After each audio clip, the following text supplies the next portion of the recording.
செங்கப்பாடிக்குள்ளே 2-3 பெண்ணை அவர் விரும்பியிருக்கிறார். கபடி விளையாட போன இடங்கள்லேயே இவர் அந்த கேட்ச் பிடிக்கிறதுல வல்லவர். அப்போ அதற்கு மதிமயங்கிய பெண்களில் 2-3 பெண்ணை அவர் காதலிச்சிருக்கார். தன்னுடைய 37வது வயதில் தான் நல்லூரில் பிறந்த முத்துலட்சுமியை ஆடு மேய்த்து கொண்டிருப்பதை அவர் பார்த்திருக்கிறார். முத்துலட்சுமியை பார்த்ததற்கு பிறகு அவருக்குள்ள ஒரு காதல் வளர்ந்து கொண்டே இருந்தது. அதை யாருடையும் அவர் பகிர்ந்து கொள்ள மாட்டார். என்ன காரணம்னா, காட்டுக்குள்ள வாழ்ற வாழ்க்கையில நம்ம இதை யார்கிட்டையும் போய் பகிர்ந்தோம்னா நமக்கான மரியாதை குறைஞ்சு போமோன்னு நினைச்சிருக்க வாய்ப்பு. முத்துலட்சுமி சொல்லுவாங்க, அவங்க நடந்து போற அழகு அவ்வளவு அழகா இருக்கும். துப்பாக்கி அப்படி தோல்ல வச்சுக்கிட்டு அவங்க வரிசையா நடந்து போவாங்க. நான் ஆடு மேய்க்கும் போது பார்த்துருக்கிறேன். ஆனா என்னைய பார்த்த விதம் அவர் வேற. இப்போ மீசையை பார்த்துட்டு இவங்க பயந்துருக்காங்க. உடனே முத்து நில்லு, வெக்கப்பட்டே நின்றுருக்காங்க. என்னை கல்யாணம் பண்ணிக்கிறியான்னு கேட்டிருக்காருல நேரடியாகவே. அச்சோ பயமா இருக்குன்னு சொல்லியிருக்காங்க. உன்னை எனக்கு ரொம்ப பிடிக்கும், என்ன உனக்கு பிடிச்சிருக்கானே, நீ என்னை கல்யாணம் பண்ணிக்கலைன்னா என் வாழ்நாளில் நான் யாரையுமே எந்த பொண்ணுமே நான் ஏறெடுத்து பார்க்க மாட்டேன், உன்னோட கடைசி அப்படின்னு சொல்லியிருக்காரு. ஒரு முறை கோவை வானொலி நிலையத்தில் கோலத்தில தண்ணீர் இந்த பாட்டு பாடுகிற போது அழுது கொண்டிருந்தோம். நாங்கள் எல்லாரும் பார்த்துட்டு என்னண்ணே எதுக்குன்னு அழுகிறேன்னு நான் தான் கேட்குறேன். இல்லைப்பா ஞாபகம் வந்துருச்சு. என்ன ஞாபகம் வந்து?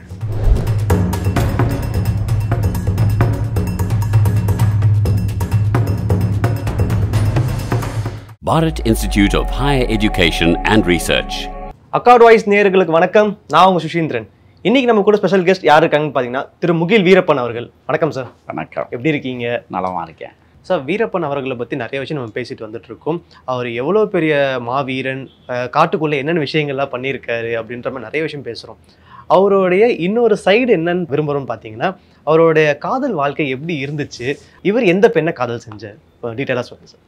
செங்கப்பாடி கிராமத்தில் 17 வயசு வரை வீட்டில் தான் வாழ்ந்தார். தகப்பனார் கூசிய முனுசாமியோடு வேட்டைக்கு போவார் வருவார்.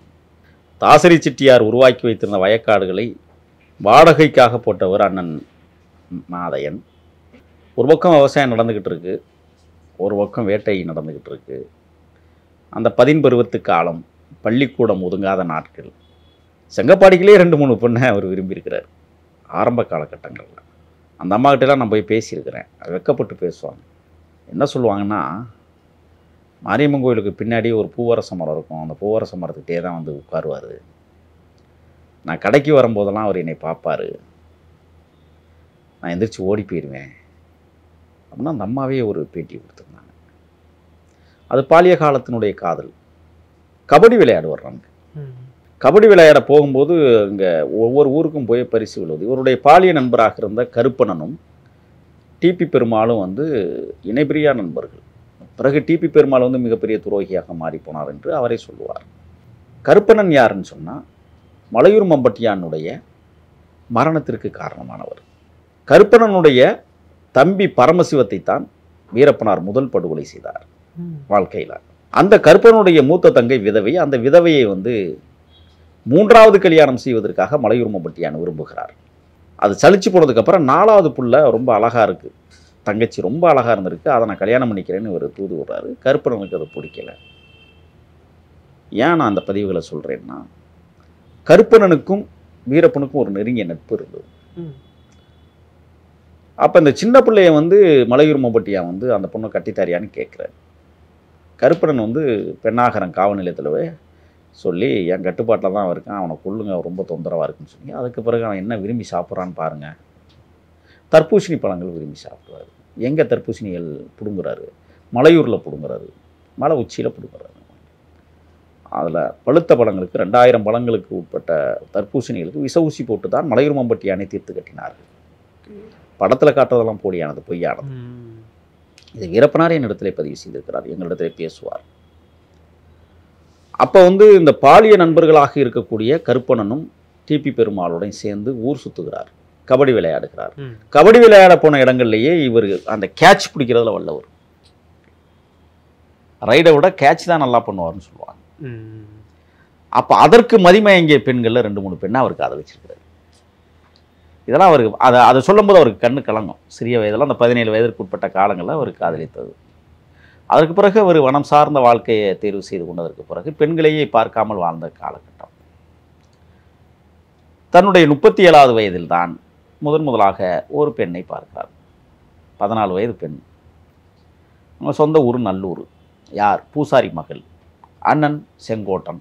நல்லூரில் பிறந்த முத்துலட்சுமியை அப்பா பூசாரி என்ன செய்கிறாருன்னா, சிங்காபுரம் காட்டில் வந்து ஆடு மாடு மேய்ச்சிக்கிட்டு அங்கே கொட்டகை போட்டுக்கிட்டு அங்கே வாழ்ந்துக்கிட்டு இருக்காங்க. இந்த சிங்காபுரம் காடுங்கிறது காவேரிக்கரையினுடைய கிழக்கு பகுதியில் அமைந்திருக்கு. காவேரிக்கரையின் மேற்கு பகுதியில் வீரப்பனாருடைய கிராமம். ஆனால் கிராமத்து வாழ்க்கையை தேர்வு செய்கிற போது, வன வாழ்க்கையை ஏற்படுத்தி கொண்டதற்கு பிறகு வனங்களிலே சுற்றுகிற போது அப்போல்லாம் மான் வேட்டைக்கு போகிறது வர்றதுமா. அப்போ கிழக்கு பகுதி காவிரி ஆற்றை தாண்டி கிழக்கு பகுதிக்கு வரும்போது பல முறை முத்துலட்சுமி ஆடு மேய்த்து கொண்டிருப்பதை அவர் பார்த்துருக்கார். பாவடை சட்டையை போட்டுக்கிட்டு அது ஆடு மேய்க்கும் போது, யாருப்பா அந்த பொண்ணு நல்லா இருக்கே அப்படின்னு சொல்லி ரசிச்சுட்டு அப்படியே இப்போ கடந்தேன். ஏன்னா 14 வயசு பொண்ணு, இவருக்கு 37, பாதி வயதை கூடுதலாக இருக்கிறது. அப்பொழுது அப்படி எப்போ காட்டுக்குள்ள ஒரு மனிதன் திரிகிற போது அவனுக்கும் ஒரு காமம் இருக்கும் அல்லவா, அவனுக்கும் ஒரு காதல் வரும் அல்லவா. அப்படி பலமுறை பார்த்ததுக்கு பிறகு ஒரு நாள் என்ன செய்கிறாருன்னா, ஒரு உஞ்ச மரத்துக்கு பக்கத்தில் ஆடு மேய்ச்சிக்கிட்டு உட்காந்துக்கிட்டு இருக்காங்க. முத்துலட்சுமி வர்றாரு. வரும்பொழுது மீசை மட்டும்தான் தெரிஞ்சிருக்கு. இவங்க பயத்தில் ஐயோ அப்படிங்கிற மாதிரி பயத்தில் அங்கே உட்காந்துட்டு இருக்காங்க. லைவாகவே நேரடியாக வந்து, ஏன்னா பலமுறை பார்த்துருக்கிறாரு, இன்னைக்கு உண்மையை பேசி விட்டுருவோமே அப்படின்னு சொல்லிட்டு நேரடியாக வர்றாரு. மனசுக்குள்ள முத்துலட்சுமியை பார்த்ததற்கு பிறகு அவருக்குள்ள ஒரு காதல் வளர்ந்து கொண்டே இருந்தது. அதை யாருடையும் அவர் பகிர்ந்து கொள்ள மாட்டார். என்ன காரணம்னா, காட்டுக்குள்ளே வாழ்கிற வாழ்க்கையில் நம்ம இதை யார்கிட்டையும் போய் பகிர்ந்தோம்னா நமக்கான மரியாதை குறைஞ்சி போமோன்னு நினச்சிருக்க வாய்ப்பு உண்டு. இருந்தாலும் தன் படைபதாகளோடு தான் அங்கே வர்றாரு. மீசை தெரிஞ்சிருக்கு. எப்போதுமே அவர்கள் அணிவகுத்து போகிறத முத்துலட்சுமி பலமுறை பார்த்துருக்குறாங்க. முத்துலட்சுமி சொல்லுவாங்க, அவங்க நடந்து போகிற அழகு அவ்வளவு அழகாக இருக்கும். துப்பாக்கி அப்படி தோளில் வச்சுக்கிட்டு அவங்க வரிசையாக நடந்து போவாங்க. நான் ஆடு மேய்க்கும் போது பார்த்துருக்குறேன், அவரையும் நான் பார்த்துருக்கேன். ஆனால் என்னையை பார்த்த விதம் அவர் வேற. நான் பார்த்தது ஏதோ போகிறாங்க அப்படின்னு சொல்லி கொலகாரங்க போகிறாங்கன்னா முதல்ல அவங்க வந்து நினச்சிங்க. ஏன்னா அப்போல்லாம் வந்து கோட்டையூர் பங்காளிகள் 5 பேரை வெட்டி கொண்டு துண்டு துண்டாக்கி ஆற்றுல வீசிய இந்த சம்பவங்கள் நடந்த காலகட்டம். அப்போ மீசையை பார்த்துட்டு இவங்க பயந்துருக்காங்க. உடனே முத்து நின்றுருக்காங்க, வெக்கப்பட்டே நின்றுருக்காங்க. என்னை கல்யாணம் பண்ணிக்கிறியான்னு கேட்டிருக்காருல்ல நேரடியாக. அச்சோ பயமாக இருக்குன்னு சொல்லியிருக்காங்க. இல்லை உன்னை எனக்கு ரொம்ப பிடிக்கும், என்ன உனக்கு பிடிச்சிருக்கானே. வெக்கப்பட்டுக்கிட்டு ஓடிட்டாங்க ஆடை விட்டுட்டு. எவா ஓடாதீங்க, வா சொல்லு. ஐயோ உங்கள்கிட்ட பேச பயமாக இருக்கு அப்படின்னு சொல்லி தான் ஓடிருக்காங்க. பிறகு வீரப்பனார் படை என்ன செய்ததுன்னா, சிங்காபுரம் வனப்பகுதிக்குள்ளேயே தங்கிடுறாங்க. அப்போ தினந்தோறும் இவர்கள் ஆடு மேய்க்க வருகிற போது முத்துலட்சுமியை சந்திக்கிறாங்க. அப்போல்லாம் வீரப்பனாருக்கு எழுத படிக்கவே தெரியாது. முத்துலட்சுமிக்கும் பெருசாக படிப்பு இதுங்கிறது இல்லை. ஆனால் முத்துலட்சுமிக்கு ஒரு ஈர்ப்பு தொடங்குகிறது. அவர் தான் கல்யாணம் பண்ணணும்னு சொல்கிறாரு. அப்போ அவர் என்ன சொல்லியிருக்காரு, இங்கே பாரு, நீ என்னை கல்யாணம் பண்ணிக்கலைன்னா என் வாழ்நாளில் நான் யாரையுமே எந்த பொண்ணுமே நான் ஏறெடுத்து பார்க்க மாட்டேன், உன்னோட கடைசி அப்படின்னு சொல்லியிருக்காரு. இதுதான் முத்துலட்சுமிக்கு ஒரு இன்ஃப்ராக்ஷன் ஆயிடுது. என்னடா ஒரு மனுஷன் நமக்காக ஒரு காட்டு வாழ்க்கையை தேர்வு செய்தவன் இத்தனை கொலைகள் பண்ணிக்கிட்டு இருக்கான், போலீஸ் தேடிக்கிட்டு இருக்கு, ஊருக்கே போகிறதில்ல, காட்டுக்குள்ளே வாழ்கிறான், நம்மளை போய் விரும்பிட்டாரே. அவங்க சொல்லியிருக்காங்க, எங்கள் அப்பா கிட்ட கேளுங்க. உங்கள் அப்பா யார்? பூசாரி. சரி நான் பார்த்துக்கிறேன். பூசாரிக்கு தூது விடுறார். பூசாரி மறுக்கிறார். அதெல்லாம் வந்து உனக்கு என்ன வயசு, நீ காட்டு வாழ்க்கை, நீ குலகார போய் உனக்கு எப்படி நான் என் பண்ணதும் தலைனா தூக்கிட்டு போகிறேன், ஒன்றும் பிரச்சனை இல்லை அப்படின்ட்டு. அப்படியுமே பூசாரி என்ன சொல்லியிருக்கிறாருன்னா, என் மச்சனனை கேட்கணும், அவங்க தாய் மாமனை கேட்டு நான் முடிவு பண்ணுவேன். தாய் மாமன் எந்த ஊர்? நல்லூருக்கும் தான். சரி நான் பேசிக்கிறேன் யாருன்னு. பிறகு 1 மாதம் 2 மாதம் கடந்ததுக்கு பிறகு பேச்சுவார்த்தைகள், திருமணத்திற்கான பேச்சுவார்த்தைகள் போகுது. அப்போ மாமன் வந்து துண்டை உதறிட்டு எந்திரிச்சு போகிறாராம். யார் பொண்ணை கேட்குறது அப்படின்னு. அப்போ தான் முடிவு எடுக்கிறார். எவனும் ஒத்துக்கலை, சரி பார்த்துக்குவோம். நேராக வந்து வர்றாரு. ஒரு நாள் முத்து ஆடு மேய்ச்சிக்கிட்டு இருக்காங்க. எவன் முத்து, என்னை பிடிச்சிருக்கா? பிடிச்சிருக்கு. கல்யாணம் பண்ணிக்கிறியா? அப்பா அம்மா திட்டுவாங்க, அதை நான் பார்த்துக்கிறேன். உடனடியாக பூசாரியை பணிய வைக்கிறார். தாய்மாமன் வந்து மிரட்டிட்டு போயிருக்கிறார், பார்த்துக்குவோம் வாங்க. அதற்கு பிறகுதான் அன்னியார் முத்துலட்சுமியாரை பொண்ணு கேட்குறாரு, கொடுத்துட்றாங்க. பிரமாண்ட திருமணம் காட்டுக்குள்ளேயே நடக்குது.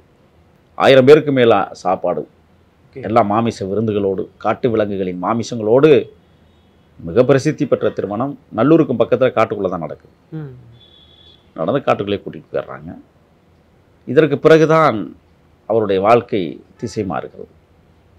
அதிபயங்கர உக்கிர தாக்குதல்கள் நடத்திய காலகட்டத்தில் தன் காதல் அழகாக வளர்ந்து ஒரு அன்பான மனைவியை அவர் அடைகிற போது வித்யாராணி என்கிற ஒரு அழகிய குழந்தை வயிற்றுக்குள் இருப்பதை உணராத வீரப்பனார் தனக்கு ஒரு ஆண் குழந்தை பிறக்கும் என்று காட்டுக்குள் இருக்கிற அனைத்து வனதேவதைகளையும் அவர் வணங்கினார். நிறைமாத கர்ப்பிணியாக இருக்கிற போது காடுகளுக்குள் நடக்க முடியாமல் தடுமாறிய அன்னியார் முத்துலட்சுமி அவர்கள் காவிரியின் வழியாக சிங்காபுரத்திற்கு அனுப்பி வைத்தால் நமக்கு ஒரு நல்ல மகனை ஈண்டெடுத்து மீண்டும் காட்டிற்கு வந்து விடுவாள் பொண்டாட்டி என்று நினைத்திருந்தார் வீரப்பனார். ஒரு நாள் இரவு தேதி குறிக்கப்படுகிறது. நிறைமாத கர்ப்பிணி காடுகளுக்குள் நடக்க முடியவில்லை. காவல்துறை தீவிரமாக தேடிக்கொண்டிருந்த காலகட்டம். பரிசலை எடுத்து பரிசலில் தன்னுடைய துணையரை அனுப்பி சிங்காபுரம் காட்டிற்கு அனுப்பி வைக்கிறார். இந்த நிகழ்வை ஒரு முறை கோவை வானொலி நிலையத்தில் ஓடத்தில தண்ணீர் இந்த பாட்டு பாடுகிற போது அழுது கொண்டு இருந்தார். நாங்கள் எல்லாரும் பார்த்துட்டு என்னண்ணே எதுக்குன்னு அழுகிறேன்னு நான் தான் கேட்குறேன். நல்லப்பா ஞாபகம் வந்துருச்சு. என்ன ஞாபகம்? நிறைமாத கர்ப்பிணியாக இருந்த முத்துலட்சுமியை அந்த பரிசலில் ஏற்றி அனுப்பிச்சி விடும்போது ஓடம் போய் ஊர் சேருமா என் ராசாத்தி ராசாங்கிற அந்த பாடலை பாடுகிற போது கண்கலங்கி அழுது அந்த காலம் இருக்கிறதல்லவா. ஒரு மகனை ஈண்டெடுத்து துணைவியார் மீண்டும் காட்டுகளுக்குள் வந்து விடுவார் என்று ஏங்கி தவித்திருந்த வீரப்பனார் பெண்ணாகரத்தில் பெண் குழந்தை பிறந்தது. வீரப்பன் என்கிற வி முதல் எழுத்தை வித்யாராணி என்கிற வி வர வேண்டும் என்பதற்காகவே வித்யாராணி என்று பெயர் வைத்தார். சில பேர் சொல்லிக்கிட்டு இருக்கான் டிஎஃப்ஓ சீனிவாசன் தான் அந்த பேர் வச்சாங்க. பிராடுகள். பெண் குழந்தை பிறந்திருக்கிறது. பிள்ளையை பார்ப்பதற்கு ஆசைப்படுகிறார், பார்க்க முடியவில்லை. மீண்டும் ஒரு வருடம் கழித்து குழந்தைய பூசாரிக்கிட்டே விட்டுட்டு தன்னுடைய தகப்பனார்கிட்டே விட்டுட்டு முத்துலட்சுமி மீண்டும் காட்டுக்குள் வந்து விடுகிறார். அப்பொழுதுதான் முதலாக அந்த குழந்தையை வாங்கி கொஞ்சி மகிழ்கிற தருணம். அற்புதமான மாலை நேரத்து சூழல். சூரியன் உறங்குகிற நேரம். நட்சத்திரங்கள் வாழ்த்துக்களோடு நடுநிசி காட்டில் தன் முதல் குழந்தையான வித்யாராணியை கரங்களில் ஏந்தி உச்சி முகர்ந்து கதறி எழுதியிருக்கிறார். அவருடைய காதல் தன்னுடைய துணைவியாரை தாண்டி வேறு எந்த பக்கமும் சிதறாமல் கடைசி வரை வாழ்ந்தவர். அன்பொழுக காதலித்த துணையர் முத்துலட்சுமியை கரம் பிடித்து காடுகளுக்குள் வாழ்ந்தாலும் கூட இரண்டாவது பெண் குழந்தை பிறக்கிற போது இரண்டாவதாவது ஆண் குழந்தை பிறக்கும்னு அவர் ஏங்கினார். ஆனால் பிறந்ததும் பெண் குழந்தை. அதற்கு பெயர் விமலாராணி என்று பெயர் வைத்தார், வி வர வேண்டும் என்பதற்காக. ஆனால் அந்த குழந்தை தாய் வளர்ப்பில் இல்லாமல் தத்து எடுத்து வேறு இடத்திற்கு வீரப்பன் மகள் என்று யாரேனும் கருதினால் அந்த குழந்தை வாழ்க்கை சீரழிந்து போகும் என்பதற்காக வேறொருவரிடம் முத்துலட்சுமி கொடுத்து வழக்கு சொல்லிவிட்டார். அவர்கள் வைத்த பேர் தான் விஜயலட்சுமி. இன்றைக்கும் அவர் விஜயலட்சுமி இருக்கிறார். மீண்டும் ஒரு வருடம் கழித்து மூன்றாவதாக மீண்டும் காட்டிற்குள் புறப்பட்டு போகிறார் அந்நியார். மூன்றாவதும் பெண் குழந்தை தான் பிறக்கிறது. அந்த குழந்தைக்கு பெயர் வைக்கவில்லை. காரணம், அந்த குழந்தை பிறக்கிறது மூன்றாவதும் பெண் குழந்தை. எல்லோரும் சொல்லிக்கிட்டு இருப்பாங்க 2 பெண் குழந்தை தானே. இல்லை, 3 பெண் குழந்தைகள். மூன்றாவது பெண் குழந்தை பிறந்து அழுது கொண்டே இருந்த காலப்பொழுதில் தான் இந்திய துணை இராணுவப்படை உலங்கு வானூர்திகளின் மூலமாக வீரப்பனாரை தீவிரமாக தேடுகிற போது வீரப்பனாரும் சேத்துக்குழியாரும் மற்ற போராளிகளும் அரிசி பருப்பு வாங்குவதற்காக வெளியிலே சென்ற போது மிஞ்சி குளிப்பொழியிலே 100கணக்கான ஒரு வீரப்பனார் படை தங்கியிருந்த போது சேத்துக்குழியாருடைய மனைவி நிறைமாத கர்ப்பிணியாக இருக்கிற போது வீரப்பனாருடைய படைக்கும் துணை இராணுவ படைக்கும் உக்கர தாக்குதல் நடைபெற்றது. அந்த தாக்குதலில் 100கணக்கானவர் இறந்து போனார்கள். அதிலே சேத்துக்குழியாருடைய மனைவியும் அடங்குவார்.